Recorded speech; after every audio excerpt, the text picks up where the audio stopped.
Pessoal, tudo bem? Meu nome é Caroline Cisnero, eu sou psicóloga e eu sou uma das sócias fundadoras da Associação Ecoavet, né, que é a Associação Brasileira em Prol da Saúde Mental na Medicina Veterinária. Eu sou psicóloga que já vem atuando aí por um bom tempo na área de saúde mental, de profissionais que atuam com a relação humano-animal no dia a dia, e hoje vim aqui representando a Ecoavet para poder conversar com vocês sobre uma temática muito importante aí no dia a dia dos profissionais de medicina veterinária que atuam na área clínica, hospitalar, né? Que é comunicação de más notícias. Quando a gente fala de comunicação, né, eu observo muito que existe uma certa ansiedade, muitas vezes, uma certa angústia, né, quando a gente vai falar sobre essa temática, porque para algumas pessoas, comunicar, se expressar tem um peso diferente, tem um peso mais significativo, né? Então, muitas vezes, comunicação está associado com aspectos mais negativos de uma situação, com conflito, né? Então, quando a gente fala, né, sobre comunicação, a gente precisa entender que, na verdade, nós estamos comunicando o tempo inteiro. Que a comunicação, ela vai realmente muito além, né, da comunicação verbal e da comunicação falada, né, que a gente fala. Então, comunicar é um processo de transmitir informações para um indivíduo. E existem dois tipos de comunicação que nós podemos transmitir essas informações. A primeira, comunicação verbal, né, que é a que a gente mais conhece, e a comunicação não verbal, que é justamente que vem a partir de expressões faciais, de mensagens, né, que a gente manda, justamente quando a gente não está utilizando a comunicação verbal. E por incrível que pareça, a gente se comunica mais de forma não verbal do que verbal. Uma coisa muito, muito importante para a gente poder entender, né, em relação a isso, de comunicação e os aspectos dentro da medicina veterinária, que a gente já vai entrar um pouquinho mais em detalhes mais para frente, é que eu escuto muito, né, de vários profissionais da medicina veterinária que optaram, por exemplo, por fazer medicina veterinária porque não teria que lidar com pessoas. Quando a gente fala de comunicação, a gente está falando tanto de uma pessoa que está transmitindo, quanto de uma pessoa que está recebendo essa informação. Então, isso implica relações, né? Comunicação está muito relacionado com vínculos, com conexões, com essas relações com outras pessoas. Então, essa pode ser esse, na verdade, pode ser um aspecto de muitas dificuldades que a gente observa aí, né, do pessoal no âmbito da medicina veterinária, porque muitas vezes, muitos de vocês criam essa expectativa de que vou trabalhar com medicina veterinária porque assim eu não vou precisar lidar com gente. É uma coisa que a gente já escutou bastante aí de colegas, de clientes, enfim, de outros, de profissionais que atuam na área, né, de muitas vezes optarem por estar dentro dessa área para não ter contato com pessoas. E é aí que entra, muitas vezes, a frustração desse profissional, porque aquele animal, ele sempre vai estar acompanhado de uma pessoa. E você vai precisar conversar, vai precisar se comunicar, entender essa pessoa, além do animal. Como que funciona isso, então, de comunicação quando a gente conversa dentro do contexto em saúde, né?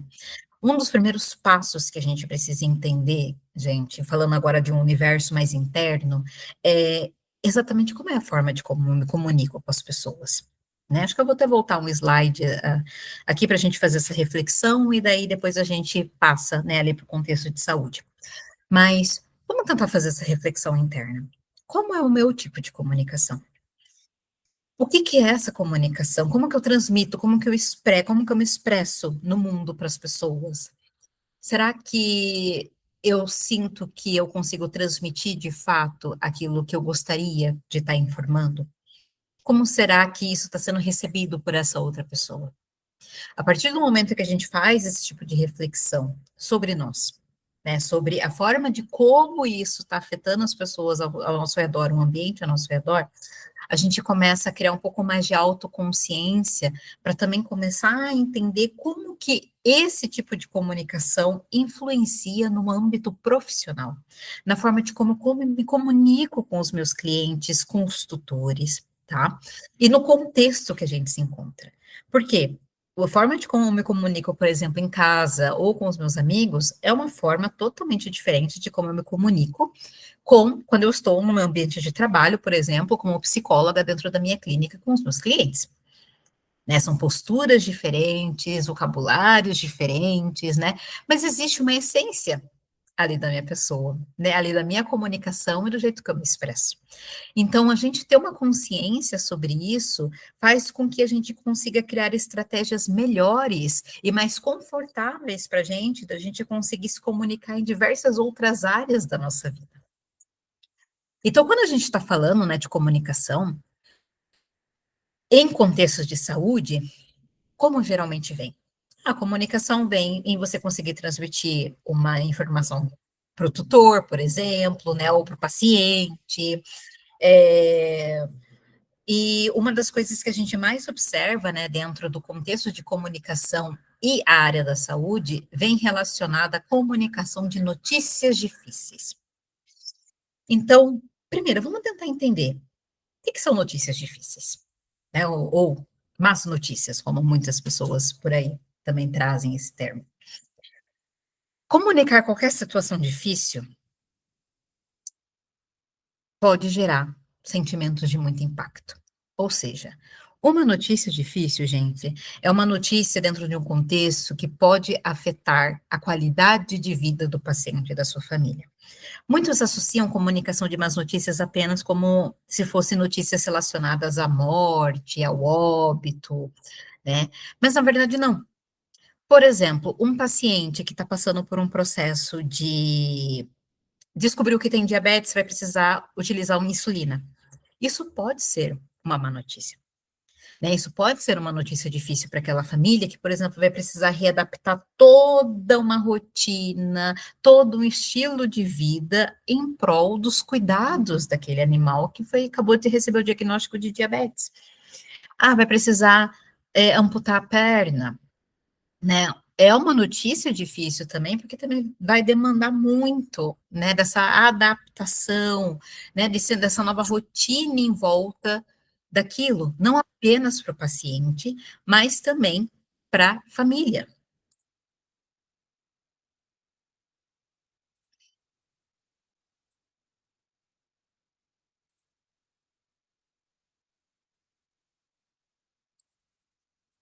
E essa comunicação de más notícias, ela vem de responsabilidade desse profissional que vem acompanhando, na verdade, esse caso.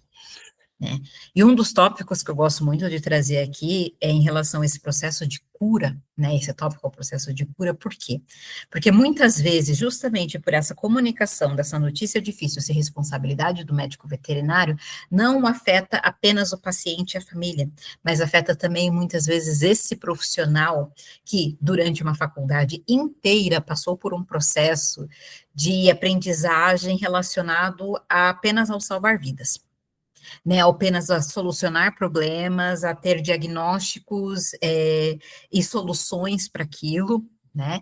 Então, muitas vezes, quando esse profissional ele se depara ali com uma situação extremamente difícil, de um diagnóstico que tem um prognóstico que não seja muito favorável, né? Ou de muitas vezes observar que o caso, eventualmente, ali em determinado ponto, pode chegar a óbito, também é um processo, assim, interno muito difícil para esse profissional ir elaborando, porque justamente em nenhum momento dentro da graduação, vocês, médicos veterinários, aprenderam a como lidar com possibilidade de perdas, né?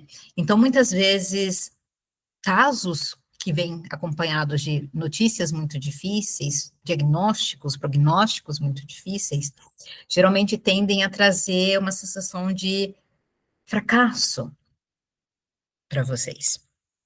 Justamente vocês vêm aí de uma linha de aprendizado de que não, vocês têm que salvar, salvar o tempo todo. E em nenhum momento é ensinado o que acontece, como é, quando, por exemplo, a gente se depara com a possibilidade da perda.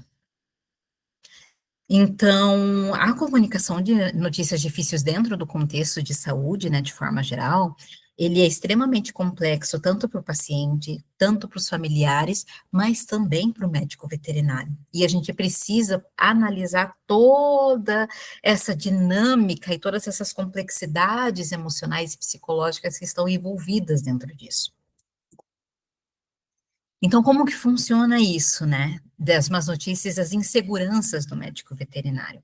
Aqui eu trago para vocês, né, numa conversa bem breve, porque geralmente essa é uma aula, né, que eu dou por, sem brincadeira, gente, mais de 1 hora aí falando só sobre comunicação, só sobre más notícias dentro do contexto da medicina veterinária, mas de forma mais resumida, eu coloquei aqui para vocês conseguirem visualizar quais são as maiores inseguranças que eu mais escutei dos médicos veterinários com que eu já trabalhei durante toda essa trajetória de vida, né, com eles. E o que eles mais pontuam em relação a essas inseguranças, essas ansiedades, são medo de ser culpado ou de lhe atribuírem responsabilidades. No sentido de, a partir do momento que comunica a má notícia, você não sabe exatamente como que aquele tutor vai reagir, que é justamente o segundo ponto, insegurança em expressar uma reação emocional, né? Você não sabe nem como seria a reação emocional do tutor e muito menos como você vai conseguir ter essa reação emocional. Então, muitas vezes, esses pontos aqui, eles estão interligados, né? Numa mesma situação, mas, por exemplo, essa questão do medo de ser culpado ou de lhe atribuírem responsabilidades, né?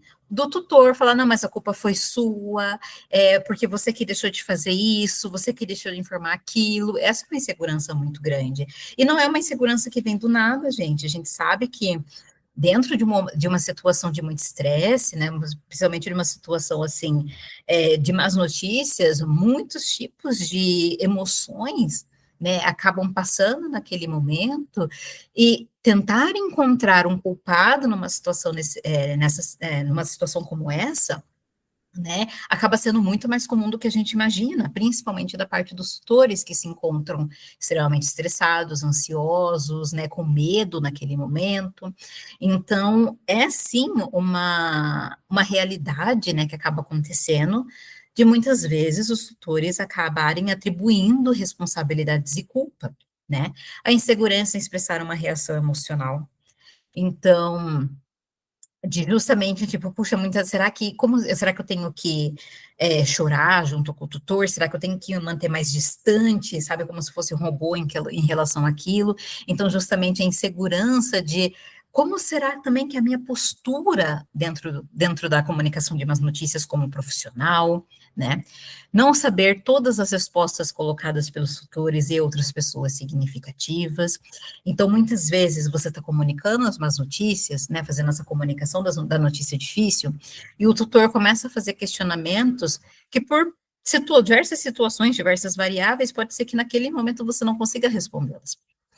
E daí aquela ansiedade de, ai meu Deus, e se parecer que eu estou despreparado, e se parecer que eu sou incompetente, que realmente isso pode sinalizar que a culpa foi minha por eu ter sido incompetente, né? Então, olha só a quantidade de pensamentos, né, que não surgem a partir dessa grande ansiedade em volta desse fenômeno, né, dessa comunicação. Questões pessoais acerca da doença e da morte.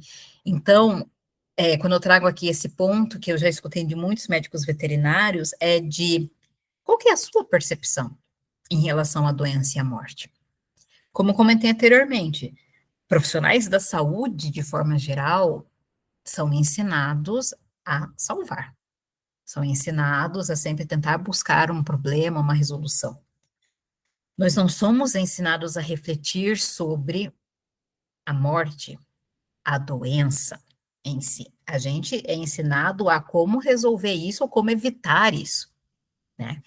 Então, ter essa própria compreensão, né, acerca da doença, acerca da morte, do que isso significa para você, de como esse é um processo que também tem envolve questões pessoais suas, crenças suas, isso, ter essa compreensão pode facilitar muito na hora de você conseguir comunicar uma notícia difícil com outro familiar, né, porque você começa também a desenvolver um pouco mais de segurança do que aquilo significa para você.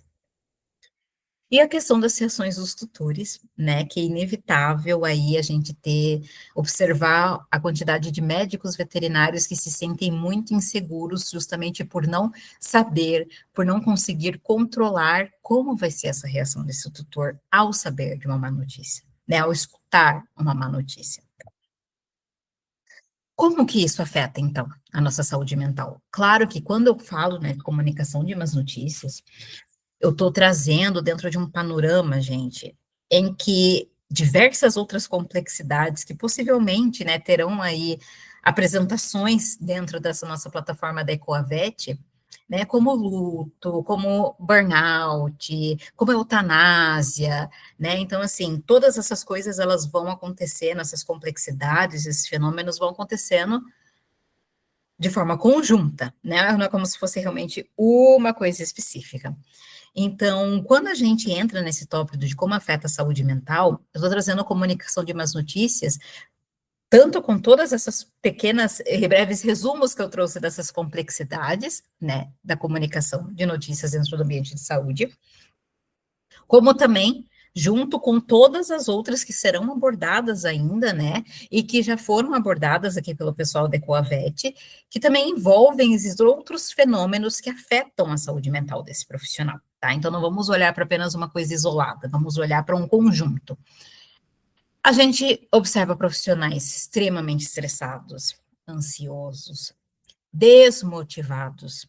A gente observa também uma diminuição significativa do prazer naquela atividade, no trabalho. Diminuição da autoestima, né, de muitas vezes começar a escutar o profissional falar: "Caramba, mas será que realmente isso daqui é para mim? Será que realmente eu sou bom nisso?". Baixa realização profissional. Relações profissionais e pessoais prejudicadas, eu trago aqui do pessoais porque é muito difícil a gente conseguir separar profissional do pessoal, principalmente porque a gente passa, geralmente aí, vamos colocar a hora de pessoas do CLT, por exemplo, né, trabalhar no mínimo 8 horas dentro do local, passar mais da metade do dia, né, inserido dentro de um ambiente. Então as coisas elas se misturam, né, as relações, você acaba levando o estresse do trabalho para casa, muitas vezes está passando por situações pessoais dentro da sua casa, dentro das suas relações, e daí isso acaba aparecendo no trabalho, né, então, isso acaba se mesclando, porque realmente é muito difícil a gente conseguir separar isso. A questão do isolamento profissional, e isso daqui eu gosto sempre de dar uma grande atenção para essa parte do isolamento profissional, né, porque a gente observa cada vez mais médicos veterinários se sentindo mais isolados, justamente, às vezes, por uma questão de: "Puxa, mas eu estou passando por tudo isso, eu estou sentindo tantas dificuldades, eu estou percebendo que o meu emocional está muito esgotado, e daí eu olho para o meu lado e eu vejo fulaninho e parece que fulaninho consegue dar conta de tudo". Parece que nada afeta fulaninho, então será que o problema sou eu? Se o problema sou eu, é melhor eu ficar na minha, né, é melhor eu guardar isso daqui para mim, porque se eu for falar que eu tô tendo essa dificuldade, pode ser que me julguem, pode ser que pensem que eu sou fraco, que eu não dou conta, né. Então a gente vai observando que muitas vezes esses pensamentos vão permeando e vão controlando esses comportamentos desses profissionais, e cada vez mais médicos veterinários se isolam. Problemas de sono, transtornos depressivos e ansiosos, eventualmente a questão da síndrome de burnout relacionada ao esgotamento profissional. Então, de forma bem breve, também aqui para vocês, né, levando em consideração todas essas questões e complexidades e fenômenos envolvidos dentro da comunicação de más notícias, daí vocês me questionam: "Tá, Carol, você trouxe tudo isso e tudo, mas como que eu faço então isso? Como que eu comunico uma notícia difícil?". Primeiro passo antes da gente olhar para esses protocolos, lembrando ali o que eu disse alguns minutos atrás. Gente, vamos parar para pensar o que é comunicação para a gente? O que significa esse comunicar para nós? Como que eu me comunico? Que tipo de comunicação é essa que eu tenho na minha vida com as pessoas ao meu redor, tanto no trabalho, tanto na minha vida pessoal? Que tipo de comunicação é essa? Qual que é a comunicação que eu sinto que é mais confortável para mim, que talvez seja mais assertiva para mim? A partir do momento que a gente cria essa autoconsciência, a gente consegue compreender esses tipos de protocolos de uma forma muito mais, vamos usar essa palavra, confortável, mais agradável. Por quê? Porque aqui eles colocam, claro, algumas técnicas, né, algumas dicas de como você pode fazer isso, mas a forma de como você vai comunicar ainda é essencialmente sua, é sua ainda. Aquilo que você julgar naquele momento o melhor, a melhor forma de como pode ser dita, a forma mais assertiva, né? Então, assim, existem dois protocolos que são muito famosos dentro da área da saúde, né, que a gente consegue adaptar dentro da realidade da medicina veterinária. O protocolo CLASS e o protocolo SPIKES, que vocês já devem ter escutado, né, falar por aí. Uma má notícia, gente, ela sempre, né, sempre não, mas ela precisa ser transmitida com muita sensibilidade, muito cuidado, na medida do possível. Né, claro que muitas vezes a gente não vai ter controle em relação às situações, na verdade, na maioria das vezes a gente não vai ter muito esse controle em relação ao outro, né, mas o controle da forma de como você se expressa, da forma de como você fala, isso sim é possível. Então, fazer uma comunicação de notícia difícil, né, com sensibilidade, com cuidado, né, dos envolvidos estarem dentro de um ambiente que seja tranquilo. Então, por exemplo, pensar, puxa, será que eu vou fazer uma comunicação de uma notícia difícil na recepção, onde tem provavelmente muitos estímulos, muito barulho, outras pessoas esperando para serem atendidas por outros profissionais, né, que estão ali por diversas outras razões. Ou eu vou preferir fazer essa comunicação de más notícias dentro de um ambiente controlado, dentro de um ambiente que não tenha tanto estímulo, tanto barulho, de mais privacidade, porque isso já aconteceu. Eu me recordo, gente, por exemplo, de quando eu atuava dentro de um hospital veterinário, um profissional ter falado, né, ter comunicado uma má notícia para um tutor, né, eu lembro muito bem que o caso era de um cachorrinho que foi fazer limpeza de dente e ele acabou vindo a óbito, né, durante o procedimento. E o profissional acabou ali comunicando, né, na sala de recepção para esse tutor, e esse tutor, né, de forma extremamente compreensível, né, teve uma reação de espanto muito grande, né, muito choro, assim, e tudo, e uma reação de raiva muito grande também, de falar, né, ali na recepção. Eu trouxe, né, o meu cachorro para poder fazer uma limpeza de dente, agora eu estou levando o corpo dele embora, né? Gente, eu me lembro muito dessa situação. E daí, isso fez com que as pessoas que estavam na recepção tomassem um choque, assim, sabe, ficassem extremamente assustadas, alguns levantaram, saíram da clínica, porque também ficaram com medo de que isso pudesse acontecer com o cachorro deles, né, enfim. Então, se a gente pensar, talvez a recepção não tenha sido realmente o melhor lugar para poder fazer uma comunicação de uma notícias dessas.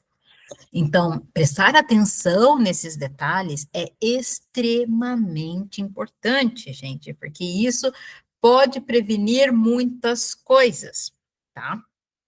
Então, é importante também seguir o ritmo, o tempo do tutor, até a forma de como você vai, o tempo que você vai conseguir transmitir isso, tá? Sempre se mostrando aberto para receber dúvidas, questionamentos. Então, tá aí que entra a importância da gente conseguir fazer uma comunicação muito clara. Porque o que que acontece? E são exemplos que eu gosto muito de trazer para a gente visualizar, talvez de forma melhor em relação à comunicação de notícia difícil, gente. Uma notícia difícil nunca vai ser boa.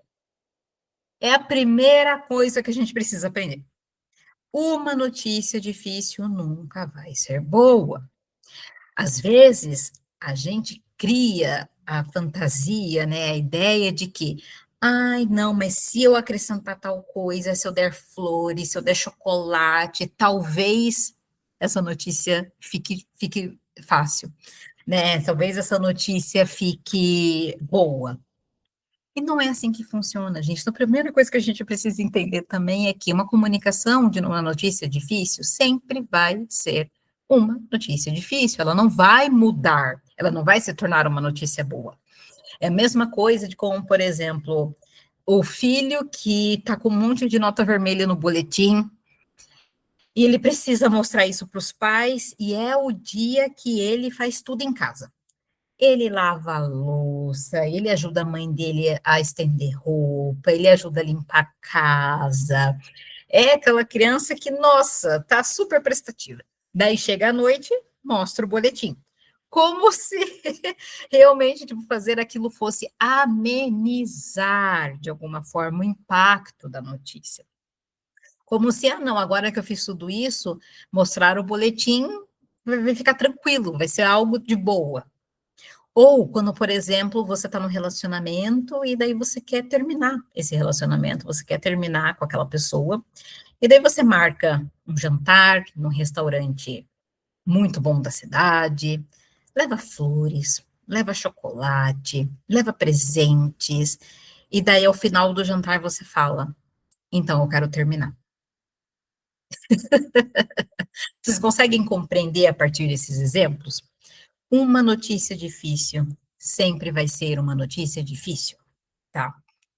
Então, ter essa compreensão pode facilitar esse processo aí de vocês também conseguirem transmitir essa notícia para esse tutor, compreendendo que, por ser uma notícia difícil, vai gerar um impacto, né? A gente viu ali numa das definições durante essa nossa conversa, né? Uma notícia difícil, ela gera um impacto emocional, então é inevitável muitas vezes que isso aconteça, gente, né? Então é importante conseguir falar num ritmo que seja tranquilo, no ritmo que seja não muito rápido, né, também não muito devagar, mas respeitar o tempo ali do tutor, fazer perguntas estratégicas de: "O senhor consegue estar me acompanhando? Alguma dúvida?", né, para ter certeza que o tutor está ali recebendo aquela informação e todos os detalhes que você tem responsabilidade e obrigações de passar para aquela pessoa diante do caso.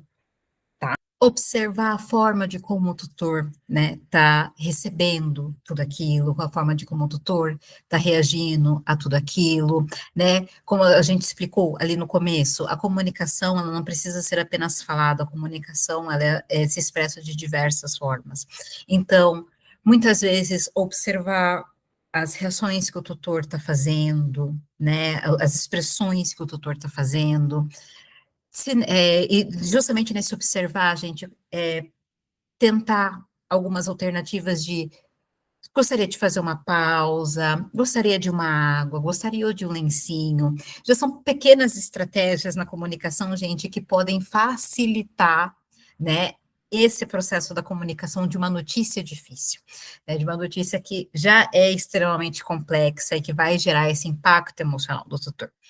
Esses protocolos vocês conseguem encontrar, né, aí na internet, eles são muito utilizados na medicina humana, né, mas totalmente adaptáveis aí para medicina veterinária.